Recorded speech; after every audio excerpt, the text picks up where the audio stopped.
evening, everyone. Thanks for showing up. I'm Debbie Schwartz, founder of Road to College and the Paying for College 101 Facebook group. Glad you're here tonight.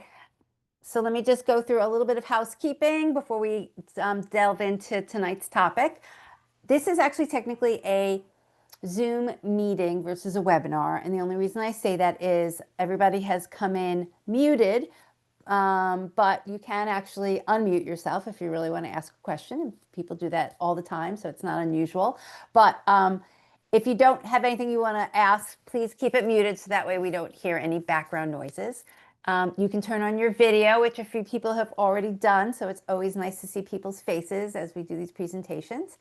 This is recorded. Yep, I'm just checking it. It's recorded, and the link will be sent out tomorrow. So, just check your email if you want to watch this again. And we actually post these on our YouTube channel. So if for whatever reason you missed the link, or you don't remember it's in an email, you can always go to the Road to College YouTube channel and see it there. So before we again really get started, if people can tell me where they are watching from, what year in high school their student is, if you've started doing any research about colleges, would just love to know who's here tonight. Won't necessarily change what we're going to talk about, but it's just helpful to kind of hear what people have already done to date and how much knowledge they may or may not have.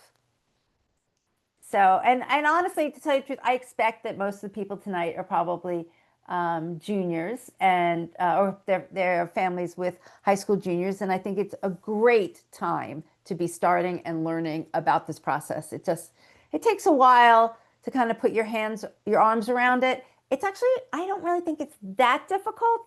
It's kind of information intensive. So that's, I think, what becomes overwhelming to people. Okay. People in New Jersey, Pennsylvania, New York.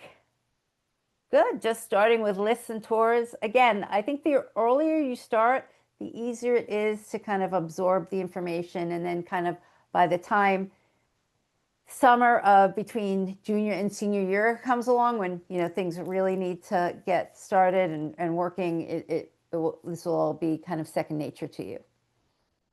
Okay, so tonight I'm going to talk about the common data set. I will tell you what it is, and we're going to bring up a common data set. We're going to walk through what I think some of the more important sections are, and then I'll show you a tool that we have that just honestly makes it all easier, but it's based on information from the common data set. So let me share my screen and we will get going.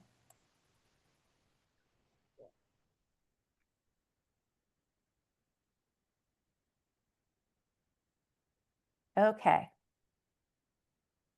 Let me just get the chat open again, and feel free, you can ask questions while I'm going through the slides. I'll kind of glance over to see what the questions are, and if I can answer them right away, I will. If not, I'll go through them at the end.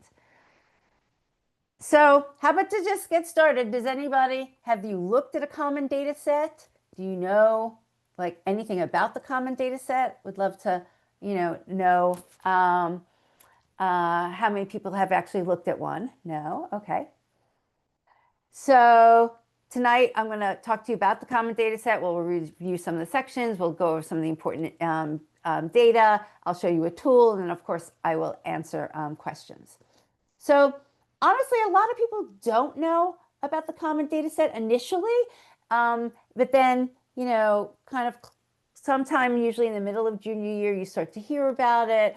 And it's actually a great source of information. It really should be talked about much sooner and earlier. Okay, let's talk about what it is. So the common data set is a collaboration among three major organizations: the College Board, Peterson's, which is a company that licenses out the data, and U.S. News and World Report. And it came about, I don't know exactly what year, but it really came about probably from U.S. News and World Reports, because they use this information to start their rankings. They use a lot of it in that whole rankings process. of course, a lot of people don't really put that much stock in the rankings anymore. But when the rankings came out, they were a big deal. And US News and World Report used this information from colleges. And basically, they went out and they said, this is this common format that we're going to share with colleges. Can you please share your information with us? And colleges did, because the exchange was, if the colleges shared this information, then they could have a chance of being highlighted in US News and World Reports. And of course, think back like 20 plus years ago, there wasn't the internet, or people didn't use it the way that we use today. So being in a US News and World Report publication was a big deal. So basically the colleges said, fine, we will give you this data, and hopefully, we'll be able to benefit from it from a promotion or a media standpoint. And of course, the College Board got involved, because they're involved with everything, related to colleges. And I don't really know, honestly, when Peterson's got involved. I don't think they were involved from the beginning, but Peterson's compiles all the data from the different colleges, and they are the only source to, if you're a business or anybody who wants to kind of use the data in bulk, they're the only source that you can go to get all the data from all the common data sets from the colleges. And most of the big websites, use this data, but they don't use all of the pieces of the data. Every website makes their decision about what they're going to license. And the College Board also, if you go to their website, Big Future, they're using this data as well. But again, they don't use all of the data. I'm going to show you what I think is actually kind of interesting, and I don't know why other websites don't use it, but I guess that's their decision. Okay, so let me just give you, I'm going to jump for a second to this screen. And I'm going to pull up Tulane's actual common data set, but you can Google any college and put the name common data set next to it. And hopefully it will bring you directly to the web page on the college website that lists that most recent common data set.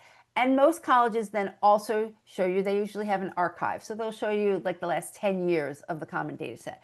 So again, and I'll show you an example, but we're going to Google Tulane and then the common data set, and it will bring you to the page I'm showing you here. But before I do that, what I want to highlight, what's a little confusing to people, is where the data comes from, like what year does it represent?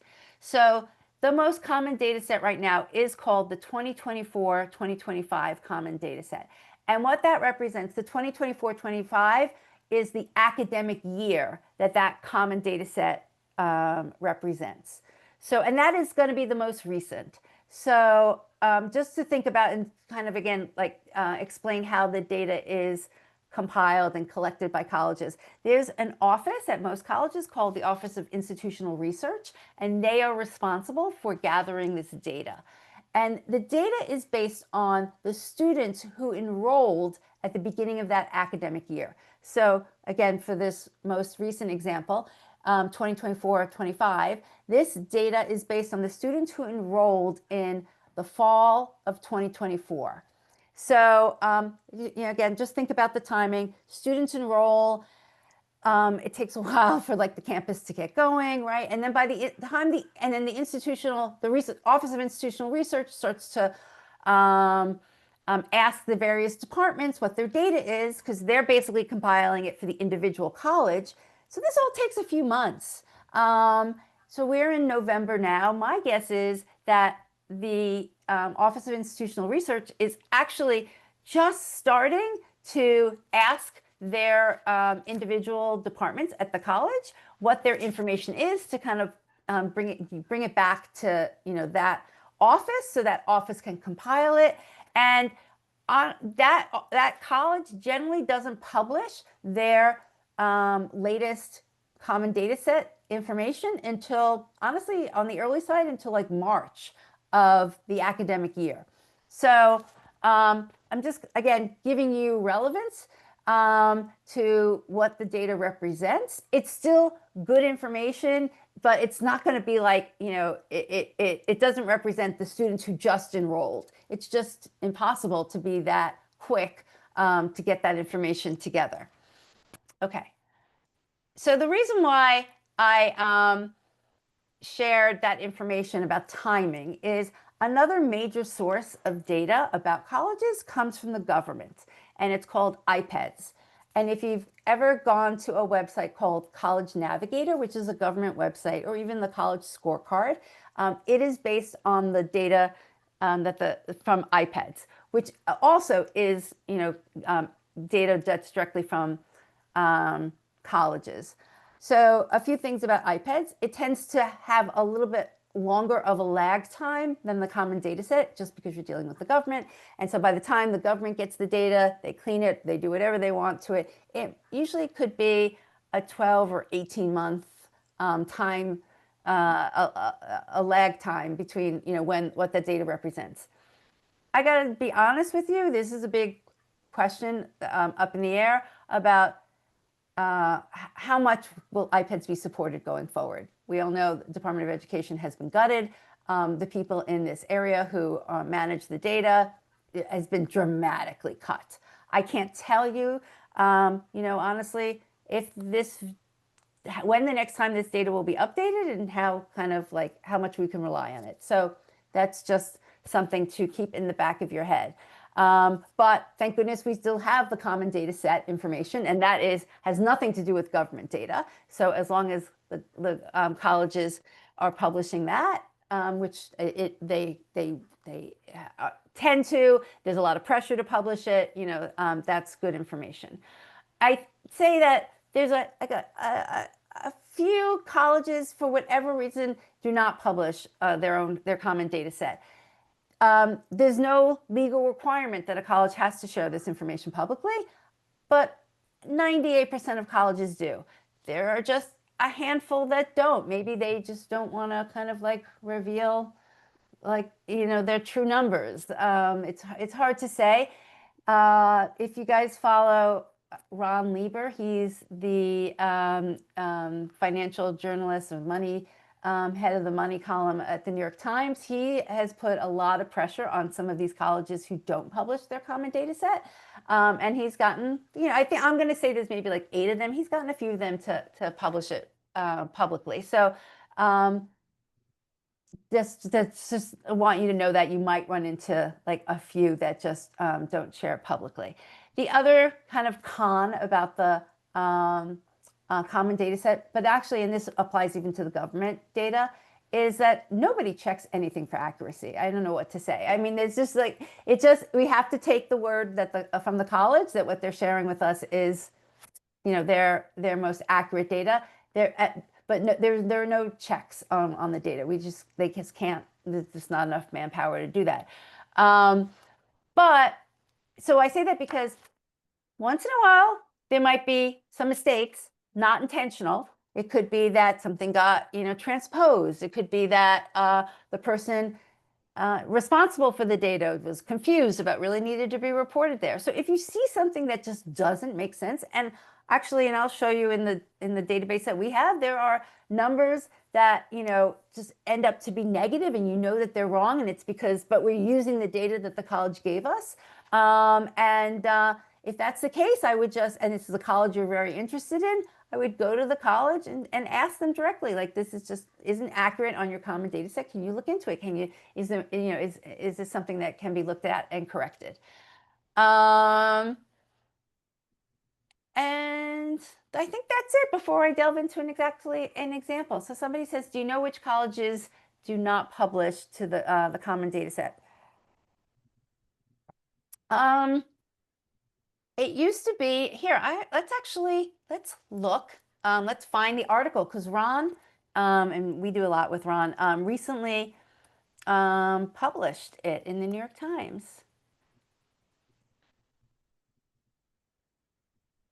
Let's see his art. Here, this is it. Yeah, it's from September 2025. The discount data some colleges still won't publish. So let's see. I have to. Okay, I do have a subscription. Okay, let me log in to get this. Hold on. Sorry, guys.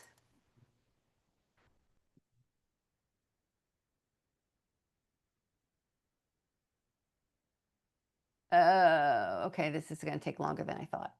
Okay, well, so go look at that article. Sorry, I wish I could get to it faster. I just can't log in fast enough. Um, here's the here's the link. I'll put it in the chat and look it up. I think I know that a few years ago, honestly, Columbia University didn't publish it. They got a lot of pressure. They now publish it. I want to say, I don't know why. I think something like one of the colleges, like Colby College or Bowdoin, like one of those kind of remote Northeast colleges, didn't publish it. So read the article. Ron lists them, and I know he got one or two of them to reverse it and publish it. Okay, so while we're here, I'm going to pull up Tulane Common Data Set. Okay, and then you could of course go directly to the college website and put it in the search bar, but it's just easier to go right from Google. So let's pull it up. And what you're going to notice, so this format that you're going to see, not very pretty necessarily, is kind of why it got its name Common Data Set. This is the format that the majority of colleges share their information in. Once in a while, there's a college that puts it into like Excel spreadsheet, or they'll put it into some other format which they think is prettier and easier to read. Could it be helpful? But if you see enough of these now, I'm used to looking at them. I know exactly where we want to look, and so it's not as overwhelming. But there's probably like, I don't know, A through K different sections of data. Some of them is going to be useful, and some of them, just nice to know, but you'll probably skip over. So let me go through some of them, some of the sections, and then I'm going to point out even within some of the sections what the most interesting data is. The first part here is just general information, obviously address, links of the college, what type of a college it is. Is it public? Is it private? Is it co-ed? Is it men? Is it women? This is just your basic information. What type of academic calendar year they have, semesters, trimesters, again, just like some basic information. This is enrollment information about how many students, both first years, undergrads, graduate students, are at that university. What could be helpful is, depending on what type of a university or college your student is looking at, you might want to understand what percentage of the overall student population is undergraduate versus graduates. So that's why this section might be helpful. You might want to see sometimes they show like part-time students versus full-time students who are enrolled. So that might be helpful to understand the makeup of the student body from that perspective. Then here they show you the racial breakdown of the college. I know there's a lot going on these days about capturing this information or actually using it in admissions. So colleges can no longer ask this in the admissions process. But again, this is information based on the students that have enrolled. Once they've enrolled, the college knows, what the, breakup, the racial breakup and background is of the student population. Oh, thank you. Somebody linked the article that I was trying to show you from Ron Lieber without a paywall. Thank you very much. They put it in the chat. So this is helpful, again, depending on your family's background, what type of a campus that your student wants to be a part of to understand what the breakout is. And what's particularly helpful here is also to understand, that first line, that the non-residents. So that will give you a sense of international students. Again, that's another kind of hot topic these days. Think of, and also remember when you're looking at these numbers, it reflects the students who enrolled in 2024, where there might not have been an impact of international students, but it might be worth looking at to see what percentage of the student population came from international, because that might mean that that particular college may not be able to get the same number of international students going forward because of everything that's happening these days. So again, I look at all of these pieces of information as clues of a puzzle that you're putting together to get a better picture of what's going on in that campus. Okay, and then the rest of this information I don't think is, well, I mean, it's helpful. It talks about what percentage of the students are Pell Grant recipients. So that could be helpful depending on the family. The next section, okay, here is where it starts to get a little bit more interesting or more valuable for what parents in the admissions process are interested in. So this is the application information of the students, again, who enrolled in that fall. So this shows you the breakout of how many male students applied, how many female students applied, how many male students were admitted, how many female students were admitted, and then finally, how many enrolled. And this is just, you're not going to see this at a lot of schools, and it's not the reason why I picked Tulane, but it just so happens that it's pretty clear that at Tulane, they have, I don't know, I don't want to call it an issue or a problem, but it's just the fact that they have fewer male students who apply to Tulane, and they have much higher number of female students who apply, and then by default, actually, the same thing in terms of in who they admit and who they enroll. They see they're trying to get more males to come. The admit rate for the males is higher, but for whatever reason, when they choose to enroll, males just enroll at a lower rate than females at Tulane. Again, this is a clue or something to kind of be aware of, because if your student is interested in Tulane and they happen to be a male, they probably have a slightly better chance of getting in than the females, because Tulane, most schools want an even balance of 50-50 or as close as possible to male-female ratio. And my guess is that Tulane is probably trying hard to get more male students to apply, and then they probably are admitting them at a higher rate than females. And here are the numbers to look at. So this might not be the case at other schools, although it might be the opposite. For example, at a more STEM-heavy school, or more an engineering-oriented school. Like at another presentation, we looked at the numbers at RPI, and it leans the opposite, where there's more males that apply, and and there's fewer females, and so there's a slightly higher acceptance rates for females. So again, something to be aware of. It may not be the case at all schools, but this is what some of the clues are that you can pick up in the common data set. Okay. Then there's a section which at this point probably isn't that worthwhile for parents researching, but just to know that it's here, about wait lists. Does the school even have a wait list? And a wait list means that in the admissions process, your student basically, they were basically, they weren't accepted or denied. They were put on the wait list. To some extent, they were accepted, but they were basically, the school is saying, we don't have enough space for you, so we're putting you on the wait list because you weren't a student we accepted and we wanted right away. You're on the wait list. Not every schools have a wait list. But if your student gets to that point in the admissions process and they're put on the wait list, you're going to want to look at this information.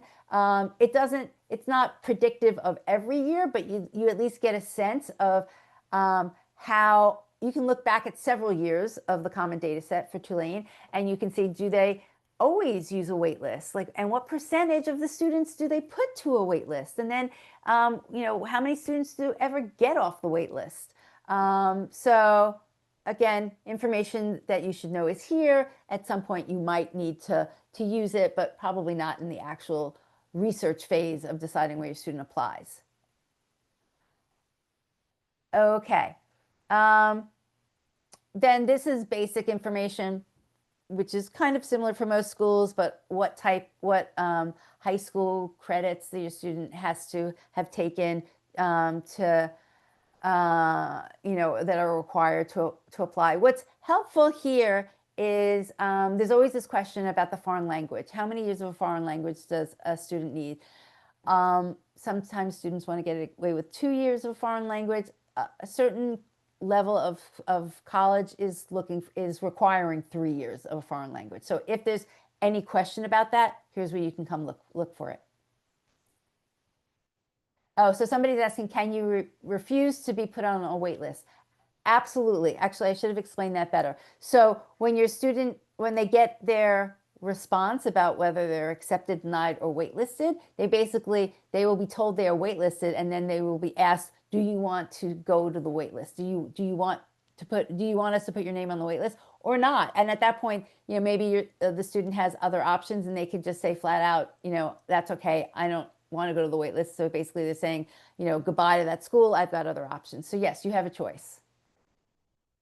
Okay, so here's what I find is a very interesting section. It's basically called academic or admission factors. And this is like a rubrics of the admissions office telling you what is important to them. Some of these factors are going to be every college is going to rank them similarly, and then there's a few factors which definitely varies across colleges. So here are the ones that and they break them up between academic and non-academic. So the academic ones, rigor of the school record, of course, that makes sense. Like how difficult are the classes that the school offers and that your student took. And most schools are going to rank that very important. Class rank, honestly, I'm still surprised that Tulane even ranks it as very important. So many high schools don't even provide class rank anymore, but I guess what they're saying is if it's provided, they find that that's an important factor to use. But I also wouldn't go crazy if your school doesn't provide it, they don't provide it. So, Tulane can't use it. And a lot of schools I have seen class rank kind of just listed as considered because they just know that it's not that valuable anymore. But the two factors that I always see ranked this as important academic factors are the rigor and the GPA. Those are the most important things to the college to basically understand how well does your student do academically and how well can they perform at our college. So the next thing is standardized tests. In this world now of test optional, though a lot of schools are now moving back towards requiring test scores. If a college is test optional, I would definitely come here and look. So, Carolina is test optional. Oops, sorry, I think somebody unmuted themselves. Okay, so if a college says that they are test optional, come here and check how they rank, how important test scores are in their rankings. A truly test optional school I have seen would honestly say test scores are considered. They're there, but they don't necessarily make a big deal of it. The fact that Tulane says standardized test scores are important is a little bit of a clue to me that, and there's another piece of data that we'll look at that also gives this clue, that even though they're test optional, if your student shares a test score, they like it and they're going to use it in terms of their evaluation. If your student has a good enough score, you should probably provide it. It will help them. And, a way to determine whether or not a score is worth submitting is usually any score that's above the 50th percentile is a good score. It shows that obviously their score is better than 50% of the students that enrolled at that college. Of course, anything that's in the 75th percentile and above should definitely be submitted. And I'm going to show you where you find that data on what the 50th and what the 75th percentile is. Okay, again, a school that's asking for essays, they find it important. You might find a school like some of the state schools that there's an essay because it's part of the Common App, but they get so many applications that they may not actually even have the time to read those essays, and they might just say an essay is considered because they're only looking at the essay if a student is really on the edge. But at most of the more selective colleges, application essays are going to be considered important. And recommendations. Again, most colleges, if they're asking for the recommendation, are considering it important. But there are some of, again, the bigger state schools, they'll ask for the recommendation, but they'll say they're just considered. It's just it's a timing issue for those big state schools. They just don't have the manpower to really review the applications in the same level of detail as some of the private schools. Okay, now we get to the non-academic factors. As you can see, things like an interview a long time ago, I mean, definitely when we were applying, but even like 15 years ago, an interview was actually, could have been an important factor, but that's definitely gone down just because of the logistics of families being able to, and colleges just coordinating interviews. Obviously, extracurricular activities to Tulane is important. You might see at other schools that the extracurricular activities are important or just considered. Talent here, they're not really making a big deal about it. Again, at another school, depending on the type of school it is, a student's talent might be more important to that school. First generation, first-gen students for Tulane, it's actually, they're saying that if we know that you're a first-gen student, we're considering that, and that we find that that's important. So that might be an advantage if your student is first-gen. You can see here alumni relation is not considered, or it's just considered. It's not very important. There might be a few schools, although they're probably reluctant to admit it now, that might have this as important. The thing I wanted to point out about Tulane is volunteer work. Volunteer work, they're saying, is very important to Tulane. Does that mean that your student has to run out and start, adding on hours of volunteer work? I mean, no, I'm not necessarily saying that, but if your student is applying to Tulane and they have done volunteer work, I would make sure to highlight that, because obviously Tulane's kind of telling you that that's an important piece for them. And if a student, can show that, they're considering that very important. Another interesting factor here is something it's called the level of applicants' interest. You'll also hear another term called demonstrated interest. So this is your student kind of showing Tulane or the college how interested they are in the college. And there's lots of different ways to show demonstrated interest. Of course, showing up for a tour in person is great. They realize not everybody can do that because of cost factors and timing. But if you go on a college tour, that's important, and making sure that the college keeps record of that, which they will. But just make sure you check in, or your student checks in, even though they made the reservation, all that type of stuff. Another way of showing applicant interest is, in this day and age of of digital communications, they are keeping track of students opening the emails. So I'm not saying you have to open every single email, but if there's a student, if there's a college that your student is interested in and they got an email for them, make sure they open it up. And along those lines, another tip that maybe you've heard, and if you haven't, then hopefully this is good information for you.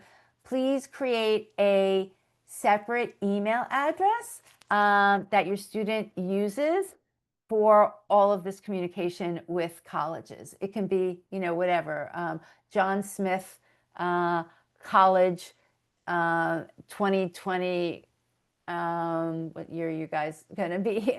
Or, 2027, because that's the year they're graduating high school, something like that. And that for several purposes. One is, it's just a fact, they will get a ton of marketing emails and direct mail. You might even get some phone calls. It's just, that's the way the college admissions marketing machine works these days.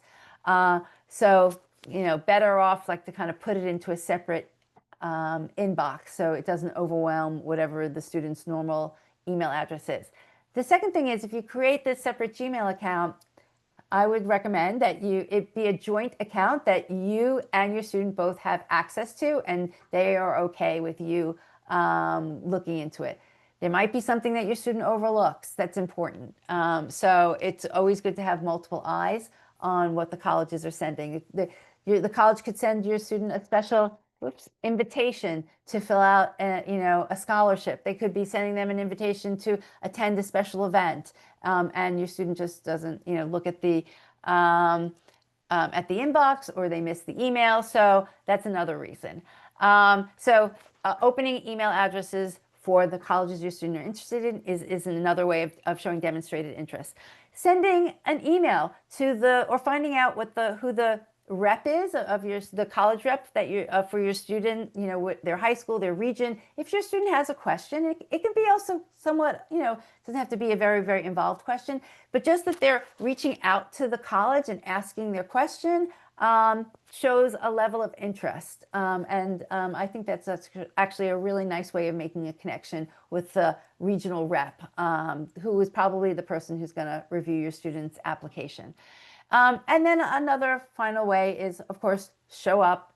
If there's a rep that comes to your student's school, or if there's an event that's happening in your area sponsored by the college, or a college fair, definitely your student should show up.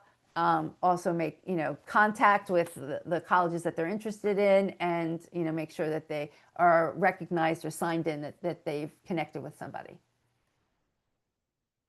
Okay.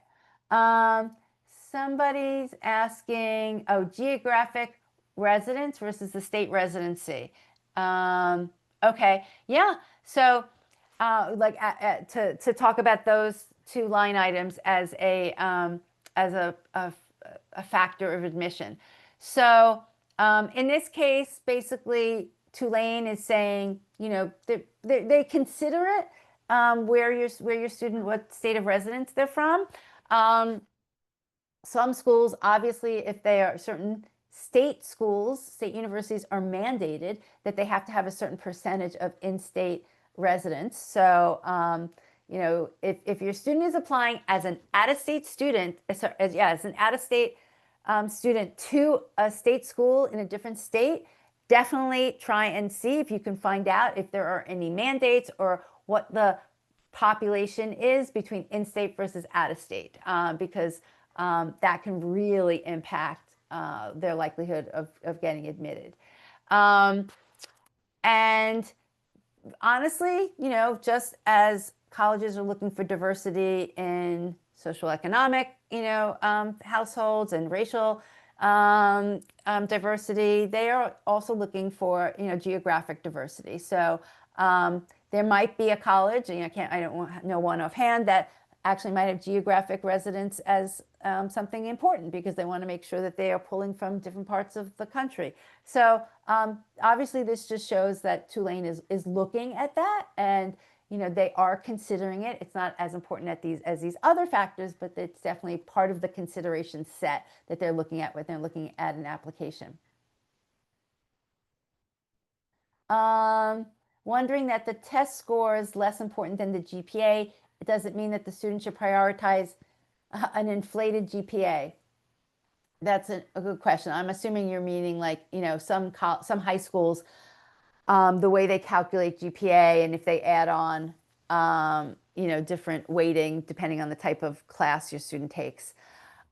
So most colleges, and we'll look at it in the GPA section, recalculate your student's GPA, so they're not solely taking the GPA that the high school has given them on the transcript, because they know they need to have more of an apples to apples comparison between student GPAs. So I wouldn't personally be, having your student prioritize certain classes in high school just because they think it's going to, up their GPA because of the certain rankings and everything. But when the college says an academic GPA, most colleges are recalculating their GPA unless they might mention on their website what that they don't. And if you're looking for a question for your student to reach out to an admissions office, I think this is great. Ask them, how does that, whatever the college is that your student is interested, how do you handle GPAs? Do you recalculate the GPAs, or are you using it straight from my transcript? Great question to ask and important information to know. Okay, yes, so somebody's asking about, will the CDS show the merit information? We will get to it. It is further down in a different section. So I think that this is an interesting section. It's called, again, the admission factors. A lot of websites. I actually don't know almost any website that shows it unless you're going directly to the common data set. So I think you should check it out. Okay, now we're going to the section about the test scores. And here's another interesting piece of data that they started sharing, I don't know, about 2 years ago, maybe 3 years ago. So again, with all of the test optional, what colleges don't share, which would be the ideal information to know, is of the students who submitted an application, what percentage of those students also submitted test scores. They don't share that. That is the, prime piece of information we want to know. So because they don't share it, all we can kind of do is make some estimates from what data they do share. Again, not every college shares this, but a lot more are each year. So this is a section that's saying, of the students who enrolled, how many of those students also submitted their test score? Okay, so let me just say it one more again, because it's important to understand. Of the students who enrolled at Tulane, this is the breakdown percentage-wise of the enrolled students who also submitted their test scores. So, so the reason why I'm emphasizing that is these are the students who enrolled, so then you can kind of extrapolate a little bit going further back of the students who were accepted and the students who submitted. We don't know for sure, but the likelihood is that it was probably higher a percentage of the students who submitted.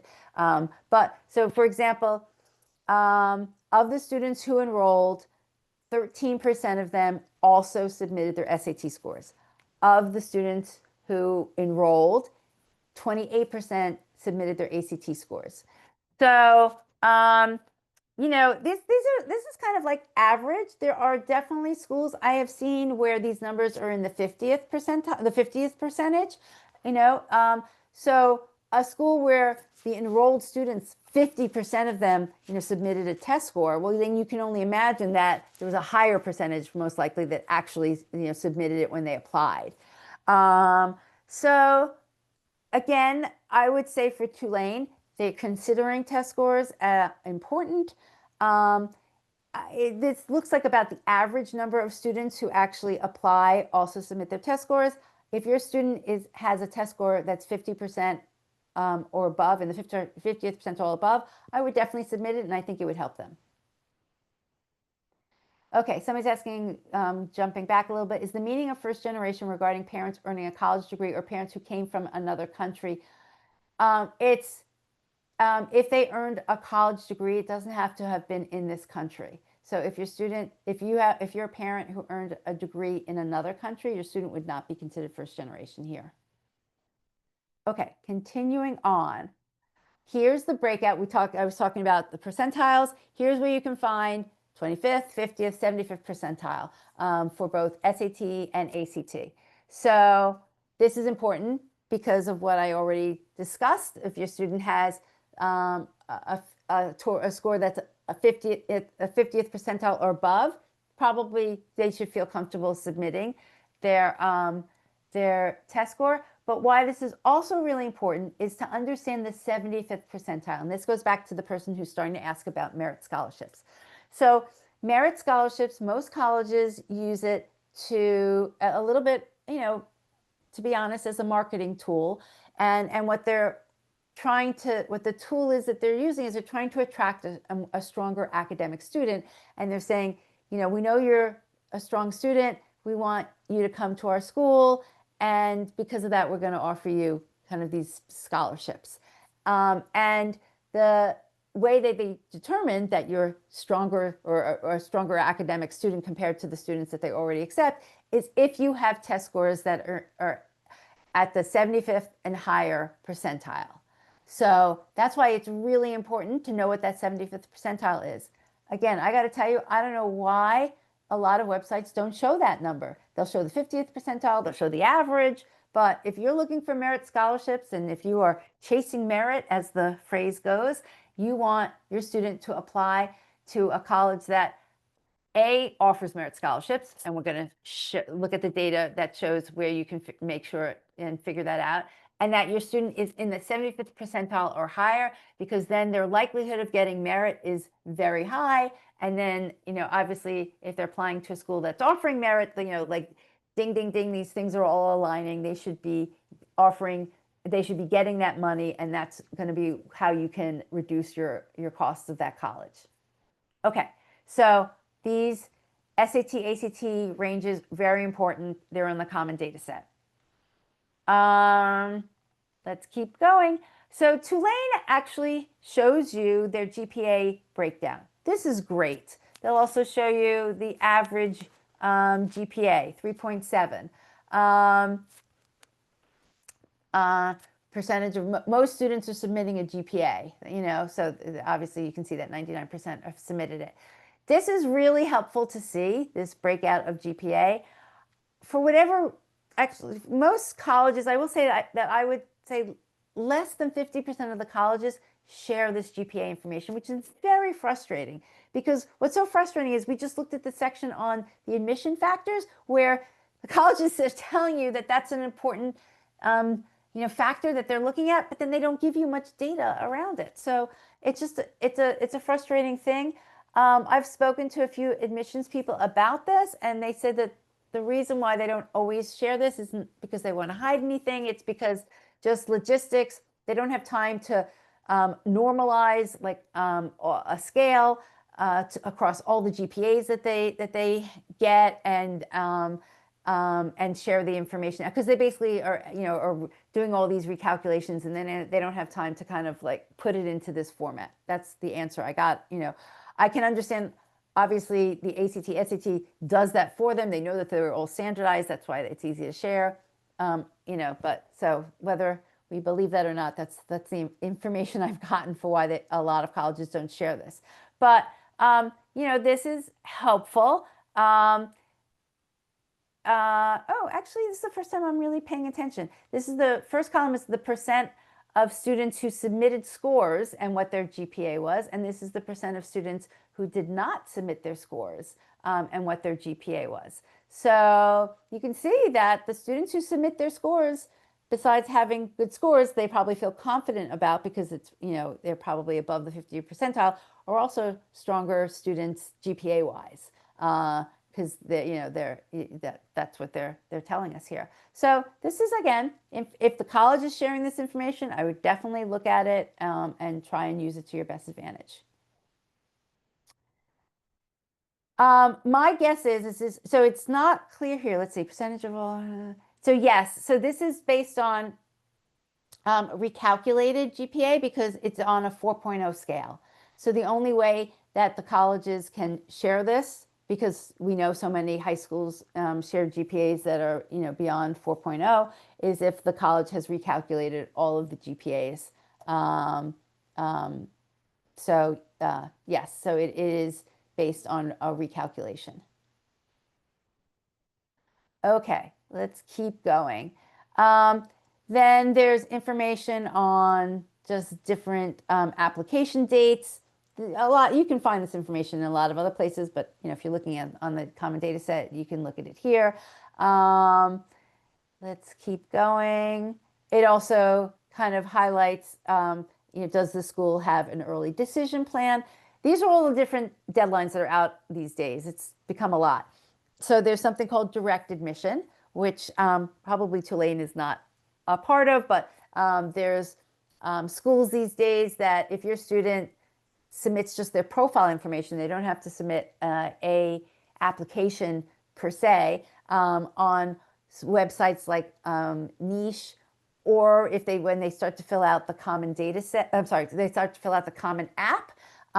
Colleges now are working with those websites on programs that say, okay, I'm just going to look at the profile information the student has provided, and I'm going to make a decision about offering them a direct admit on that, just on that information, and then the student can decide to send us the rest of the application. But we're basically saying we want that student, and we're going to admit you based on the little bit of information that you gave us. That's kind of growing in popularity, but I think it's only going to grow to a certain caliber of college. It tends to be the colleges that are doing that tend to be colleges that accept more students in general have higher acceptance rates. So probably not a college at the caliber of Tulane. But so, okay, so they're direct admit programs these days. There's rolling admission. That's what you would find this here. There is early decision 1, meaning that the college actually has 2 early decision dates. So early decision is kind of coming, a big deadline is coming up for those seniors.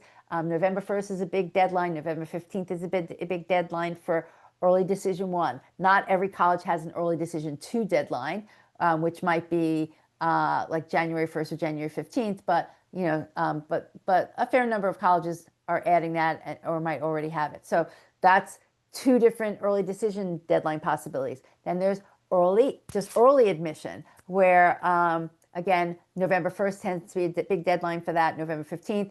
And now a lot of colleges are also having early action, and then 1 and early action 2. So there's lots of possibilities for the deadlines that your student might want to apply to. And that's honestly another strategic decision about which deadlines they apply to. There's definitely a shift towards more students applying early. And particularly if a school has early action deadlines, then students are trying to send in their applications for those early action deadlines. It just is pushing the whole admissions cycle actually even earlier. So that's why the fact that you're here tonight and understanding it is great. If a student has to apply to 10, 12 colleges early action by November 1st, it means they really have to start all this work over the summer. Best even they start in the spring before of junior year, because once school starts in September of senior year, it's just too hard to get through all these applications unless they've already started the bulk of it over the summer. So you can kind of see how this is all getting pushed earlier into high school. Okay, so let me get further along. This is transfer information. This is just what the student life is like, the sororities, fraternities, what percentage of students are in each, how many students live off campus, on campus. This is definitely helpful information to give you a sense of what the campus life is like, the different clubs they have. Okay, this cost information is always going to be outdated because it's going to be for like the academic year that already happened. But so I would always get the most up-to-date cost information directly from the website, college website. Okay, the next section is, here we are, financial aid. You guys have been asking about. This is where it talks about need-based aid and merit scholarships. Okay, so this section here is kind of in total, like the aggregate numbers for the college, helpful, but I like to look at the averages. So here, this section, this is section H, is everything about financial aid.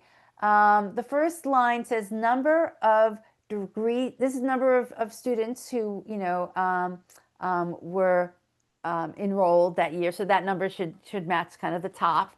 And then they break out first year versus undergrad. And then this line B is number of students who enrolled who actually applied for need-based aid. So that gives you a sense of, again, the social economic level of the college. We can show you in our tool what these percentages are, but you'll see some schools where honestly, like the number of students, or the percentage of students who are applying for need-based aid might be less than 50%.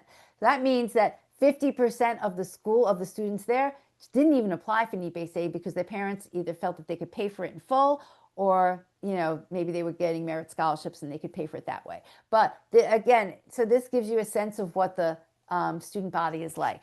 And then line C is just because you apply for financial aid doesn't mean that Tulane's going to consider that you have a financial need.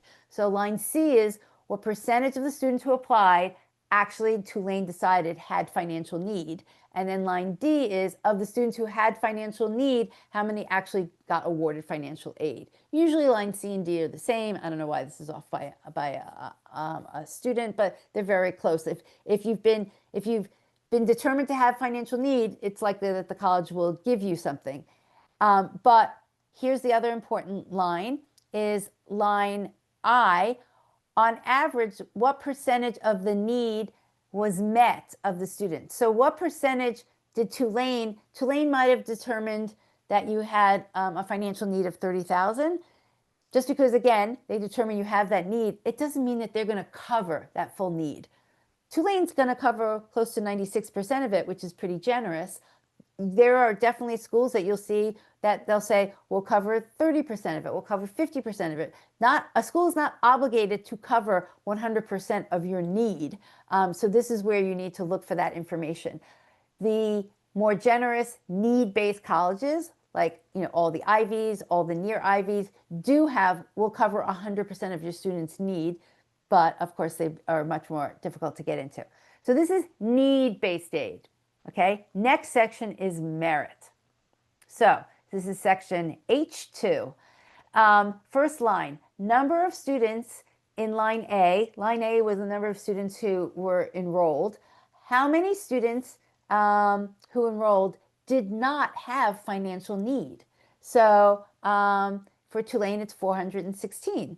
So these students either didn't apply for financial aid, or they could have applied and the college said, you don't have a financial need. So these are the students who aren't going to get any financial need-based aid, okay, 416. But Tulane is telling you that on average, they give $21,000 in need-based aid. So they're still awarding, in merit scholarship, merit scholarship. So they're awarding the 416 students, they're on average, all the money that they gave to those 416 students came out to an average of $21,000 per student. So that's still pretty generous, right? So even though you don't have financial need, Tulane is still offering on average $21,000 to those students, and it's going to be based on merit, and it's going to be most likely based on those stronger academic students who have the test scores in the 75th percentile or above. So now you kind of start to see these are all the pieces of data that you need to know to determine. First off, you want to know, does the school even offer merit scholarships? You will go to some common data sets of particularly all the Ivies, all of the very selective schools. They don't offer merit scholarships. They only offer need-based aid. It sounds so basic, but you will be, there are many parents who just don't make that realization, and they think that, every college, my student is going to offer my student something, because even if I don't have need-based aid, my student is smart. But there are a lot of colleges that just do not offer merit. So if you need to find money and you're looking for merit scholarships and you apply to a school that doesn't offer merit, well, it doesn't matter how strong an academic or your student is, they're not going to get money from that school. So that's the first thing. Does the school offer merit scholarships? This is the section where we'll be able to find it. Does my student fit into that 75th percentile or above? So now you know where to look for that. And now you can start to make an estimate of, if my student, is in the 75th percentile and Tulane offers merit, I can now estimate that there's a good likelihood my student will be offered merit scholarship, at least around the average of 21,000. So I can subtract that 21,000 from the total cost of attending Tulane and start to get an estimate for what it's going to cost me to send my student to Tulane before my student even submits anything. Before my student fills out an application, before my student writes an essay, you can come up with an estimate of what it's going to cost you. And then in addition to this type of estimation, I always suggest running the net price calculator at each college just to kind of have it in your records, create a spreadsheet, kind of make your estimate of what you think you might get based on the work that I'm showing you tonight, and then run the net price calculator and see what that estimate is. And then keep that in your records. And then if your student applies, obviously you're going to compare what you actually got from that college.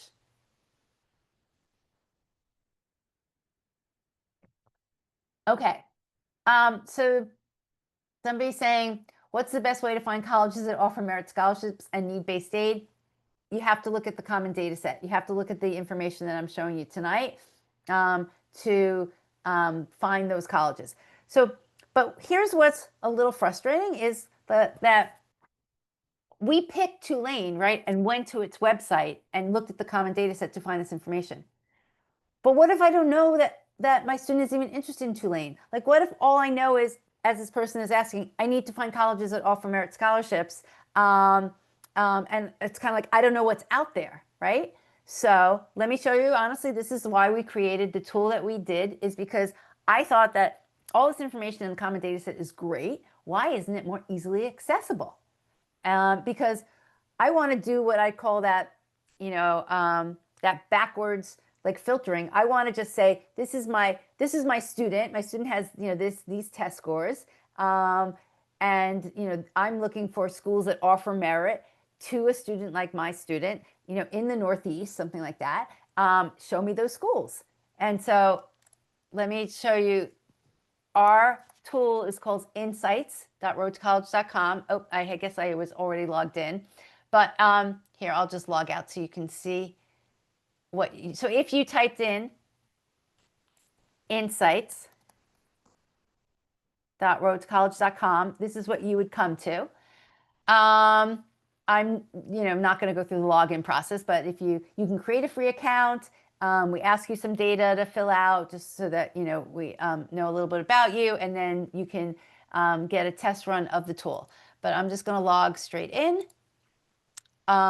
This is a dashboard. I'm not even going to go through it in detail now, but where we, depending on what year in high school you are, most of your students are in juniors, we kind of just recommend this is the type of data or this is the topics you should know more about. And so these are links to different articles to keep you, up to date and educate yourself. So that's this My Road section up here. Then there's a section where you can create all these lists that we're talking about, and I'll show you how to create them. The next section is when your student is ready to apply. You basically say, my student is applying to these schools, and then we help you just manage all these deadlines. And so you have one place to keep looking at to see what the requirements are for the schools that your student is applying to, what deadlines are there. There are deadlines for the application. There are deadlines for financial aid forms that you need to be aware of. So we help you in this section called My App Tracker. And then finally, the last section is really the coolest. When you get an offer, this is now you guys have juniors, so that would be kind of like a year from now or a year and a half from now. When your student gets these college offers, you come back in and you share the offer. And once you share an offer, you can then see offers of other students at the same school. It's a crowdsourcing tool, and that's really helpful to know whether the offer you got was worth it. Meaning, like, did they give another student who looks just like my student the same offer or better? And if they gave somebody who looks just like my student better, I'm going to appeal. But so that's a little bit down the road, but I'm going to show you how you can see that information when you're doing research. So, okay, we've licensed a lot of the data from the common data set. I've actually included a lot of the sections that I walked you through because I think that they're worthwhile and interesting, and I think people should be able to filter them instead of having to kind of like, throw a dart and kind of look up all these different common data sets from different colleges, and kind of wonder, did I miss a college that I should have looked at? So we have a little over 3,900 colleges listed in here. Obviously these are all private four-year and public colleges. I'm just going to scroll through so you get the sense. This is all the different data that we have on the colleges. And you can use, we've created like preset views if you only want to like look at academics. You can look at all the fields that are related to academics. If you only want to look at admissions, these are all the fields that are related to admissions. So if that's easier for you to handle, you can also create your own, your own personal view. So you can go here and you can turn columns on and off. If like you don't want to see certain columns and you only want to like look at 4 columns, you can like make your view just 4 columns, and then you can save your view. So when you log in, that's the view that you look at all the time. But so that's just one way of kind of managing the data that's in here.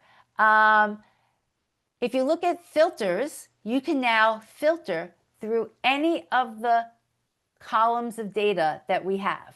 So so this becomes pretty powerful. So let me show you somebody asked the question, like, how do I know which schools offer merit? Okay, so one of the fields here is average merit award for freshmen without need.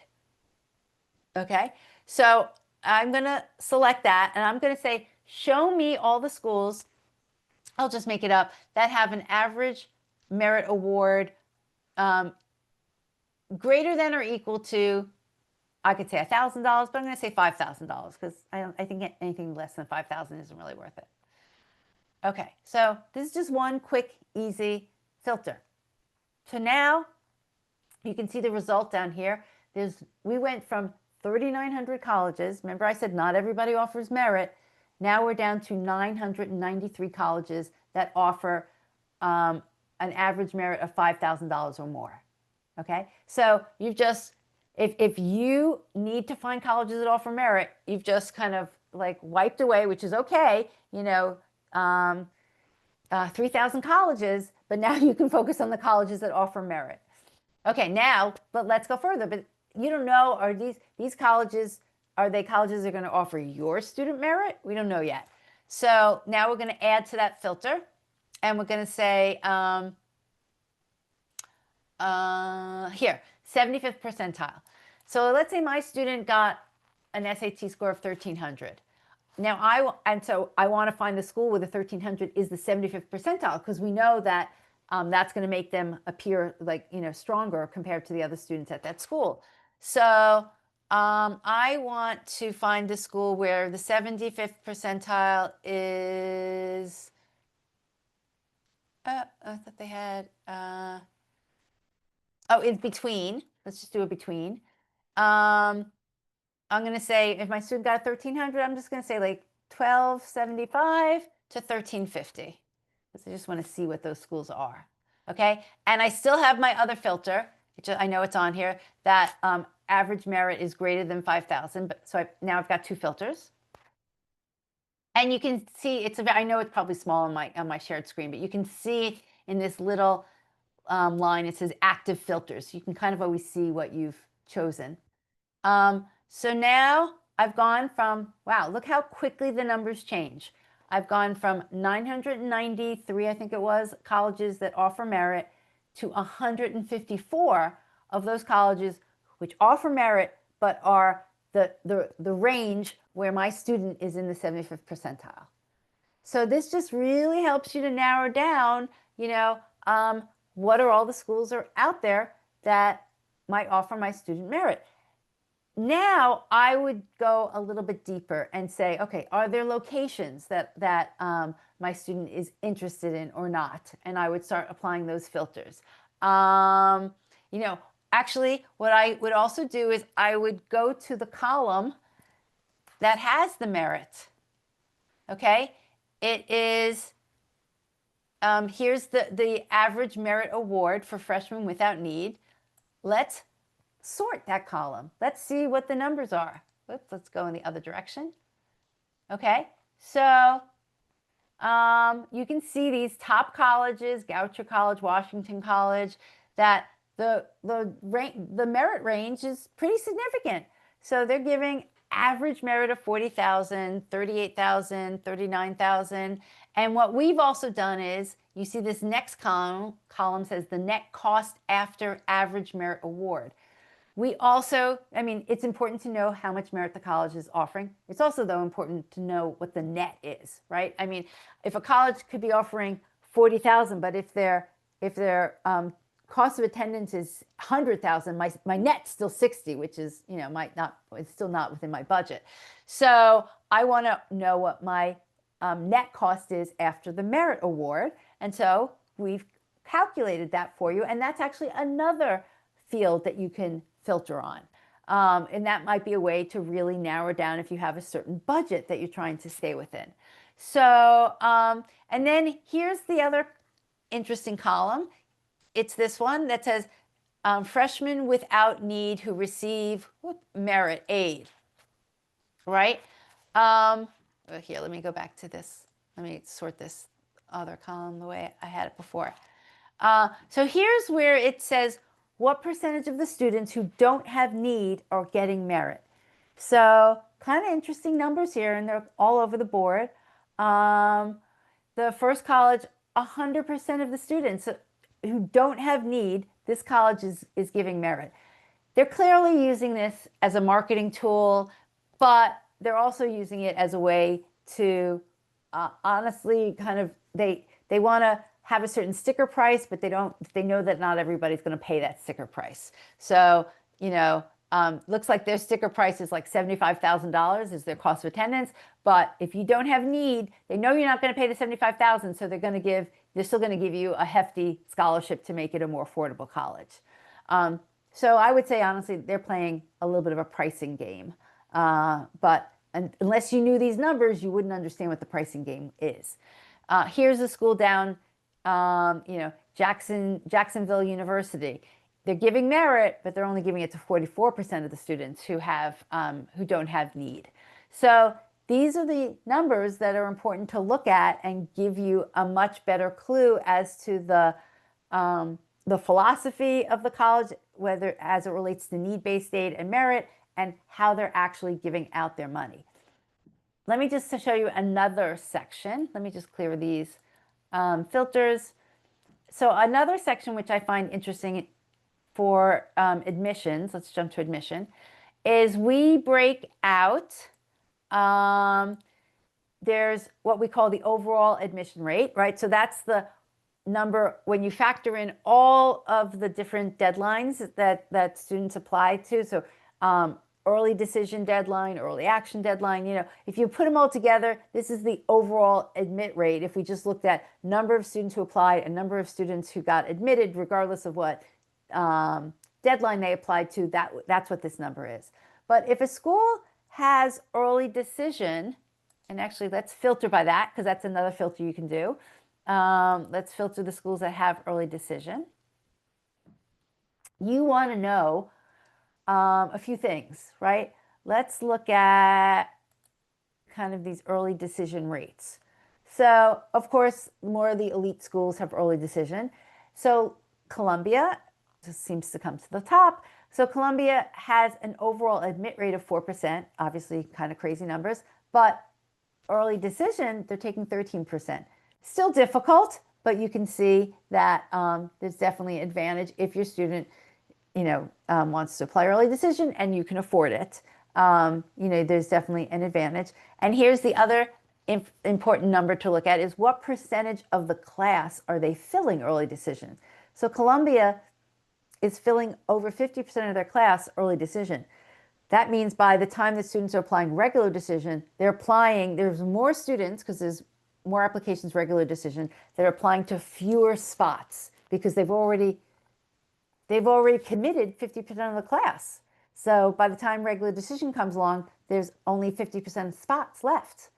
And so that's why the regular decision rate, which is the number of the students who get in kind of that didn't apply early, is that much lower. So it's just something to understand. If your student is applying to a school that has early decision and they're not applying early decision, and I'm not kind of sharing these numbers to force people to apply early decision, but if they're not applying early decision, it actually is usually harder to get in regular decision because the early decision schools tend to take a lot of the students early decision, and so they have fewer spots left in the later rounds. And that's not, and honestly, let's just look at, I'll show you some of here, let me just increase the number of schools that show. Okay, so let me go back to my admission section. And so let's just kind of scroll through and look at some of these higher numbers. Duke takes 60% of their class early decision. Again, they're just kind of leaving fewer and fewer spots for the regular decision rounds. Colby College, 63% of the class is early decision. Emory, 68% of the class is early decision. Claremont McKenna, 71% of the class is early decision. Again, not saying this to force people to think and that their student has to apply early decision, but just recognize that the schools that use early decision, they use it to their advantage, and they are accepting a large percentage of their class early decision. So again, just important numbers to know as you're researching the process. Let's see. Oh, sorry. Here's one more important piece of information that's interesting. Okay, so crowdsourced offers. If you pay to use this data, you can get access to look at the offers that people actually share with us. So I think, who did I just click on? Sorry. This was, oh, it doesn't really matter, but, oh, I think it was Boston University, maybe I clicked on. Okay. So let's pull this up again. Nope, oops, sorry. I did the wrong thing. Okay, here. Boston University. So these are all the offers that people have shared over the years. There's 149 offers that people have shared for Boston College. That's over different academic years. But you can filter. Let's just look at the past like 2 academic years. 2024, and then this, nope, not that one, sorry, because that's now. Oh, no, actually that's the right one. Okay. Okay, so then these are, and let's just see a few more of them. These are from the past 2 years of people sharing. So here's the difference. All the common data set is data that the college shares with us, right? So we have to trust that the college is sharing us accurate information, not saying that they're not. But now this is data that families share with us about actual offers that they were given. So, and you can sort this by state. You can look at the GPA. You can look at the SAT or the ACT score. If somebody didn't share their SAT, ACT, it means that they applied test optional to Boston University, and in this case, they applied regular decision, and they got $8,000 in need.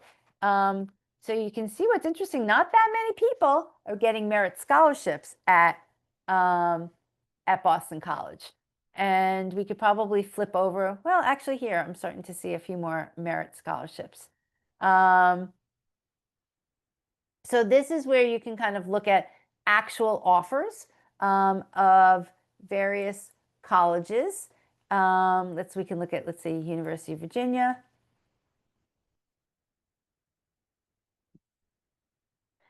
I'm not surprised. University of Virginia, you're not going to find that much merit or need-based aid from the state schools.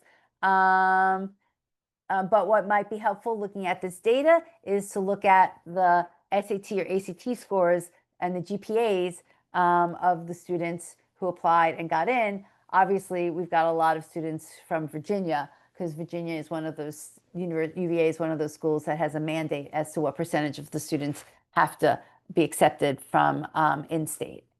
So that's just another valuable source of information that's here. And then here are those admission factors that we talked about. So this is for Bates College. So we have here, what the non-academic and academic admission factors are for Bates College. So just another place that you can look at more easily than having to pull up the common data set. And I'm trying to think, that's about it right now. I know we've gone over by a lot. Sorry, I always try and get these in sooner, but we start talking too much, or I start talking too much about the common data set. Let me see what questions that there are. Okay, should the Insights tool account be only with student information, or can a parent make an account? Honestly, majority of the people who use our Insights tool are parents. It's just because the parents are starting kind of when you are, at the beginning of junior year to do this research. This type of research is a little bit more detailed than what students are interested in, because it has to do with numbers and with money. So most of the people who create an Insights account are parents, but of course, the information that you will share is mainly going to be about your students. So here, this is my profile information. The name of the account holder is me.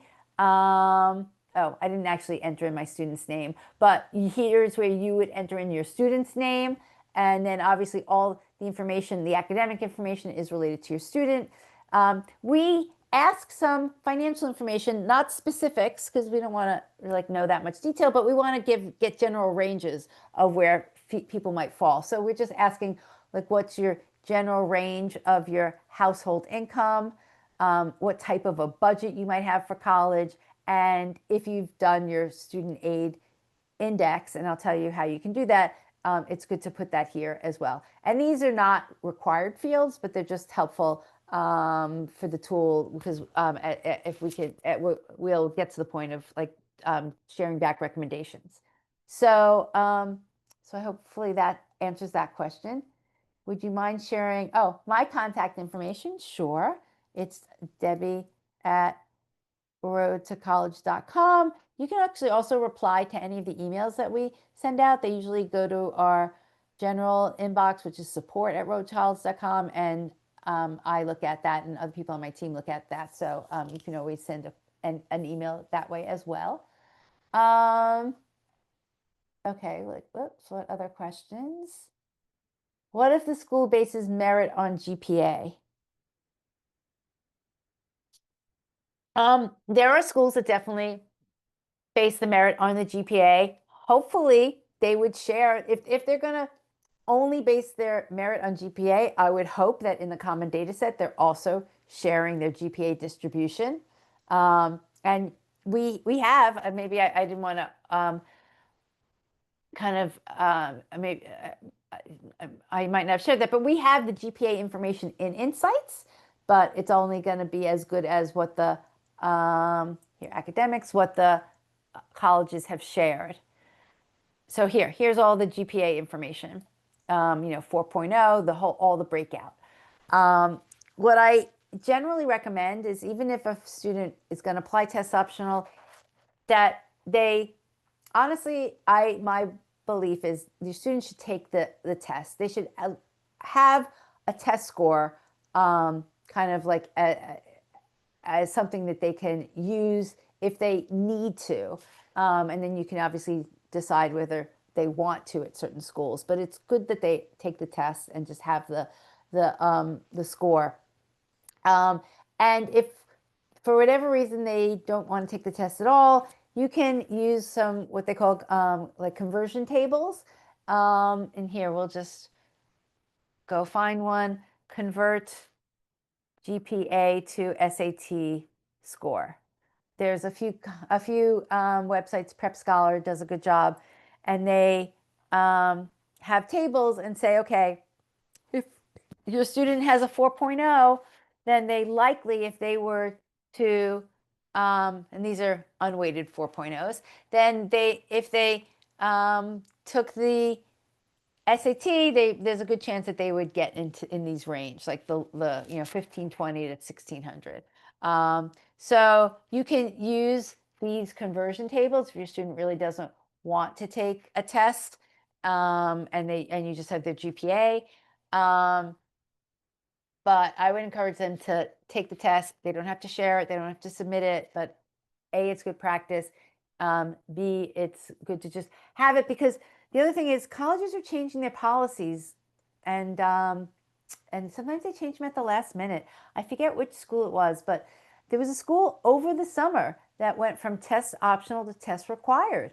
And if your student was planning on applying test optional there and they didn't have a test score at all, either they had to rush to take the test, which might have been hard at that point to find an open seat and be prepared for it, or just not apply anymore. So, I'm not saying that, hopefully that doesn't happen too often, but it does. And so again, I think it's a good exercise personally that they, go through that studying process, whether or not they use it. Okay. Do colleges allow combining merit and need-based scholarships?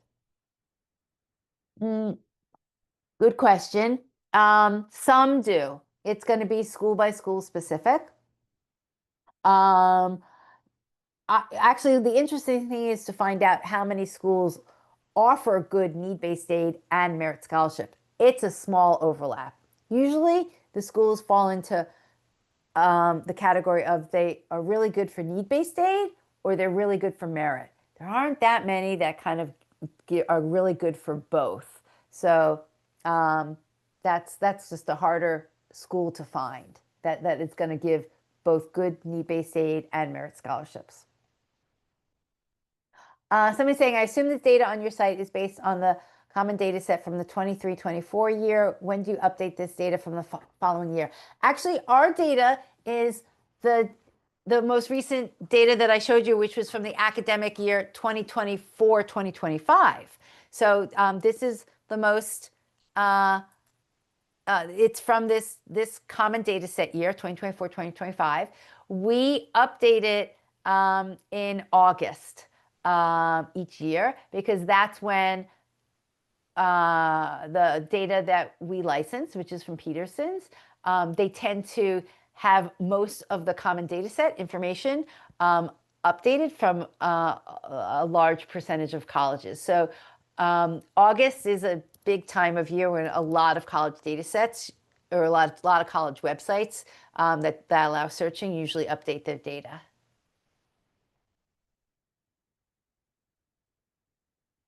What states besides North Carolina and Virginia have mandates regarding residencies? Texas. Texas has, mandates. Good question. Those three are the big ones that come to mind off the bat, but I don't have that data in the website, but we can look up that data and get back to you about that.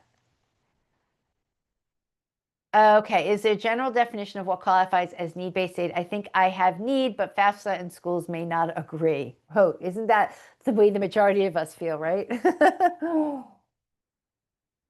Not to kind of push that answer aside, but honestly, we do a whole website, a whole webinar on discussing need and the calculation of the SAI and how to determine whether or not your likelihood that the college will view that you have need. So it's not like a quick answer to that. I'm just looking at my calendar because I think, let me look, that we have a webinar coming up in November. Yes, November 4th. I don't have the link right now, but you can put it in your calendar. You can look for your emails. We will definitely be sending out an invite. November 4th at 8:30, we have a webinar that's called SAI, Student Aid Index, what it is and why it is important. So in order to kind of like answer your question about need-based aid, you need to understand what the Student Aid Index is and how it's calculated, what factors go into it. And that would be a great webinar for you to attend. And then you would have much better understanding of figuring out whether or not a college is going to feel that you have need, even though we all feel like we have need because the prices are crazy and most families don't feel like they have enough money to cover what the costs are. Okay, well, thank you, everyone. Sorry I ran over. Hopefully this was helpful. I'm so glad that you guys were here and you're getting started early. And I wish you the best of luck, but it's not the end. We will see each other again many times. And as always, feel free to reach out for questions to Debbie at Rhodes College, to support at Rhodes College, and of course, all these great people who are in the Paying for College 101 Facebook group. There are so many people who have great, they're just great resources because they've been through it themselves. They have lots of tips and tricks, and so definitely feel free to ask questions in the group. I think the people there are wonderful. Okay, good night, everyone. Enjoy the fall days. Take care. Bye.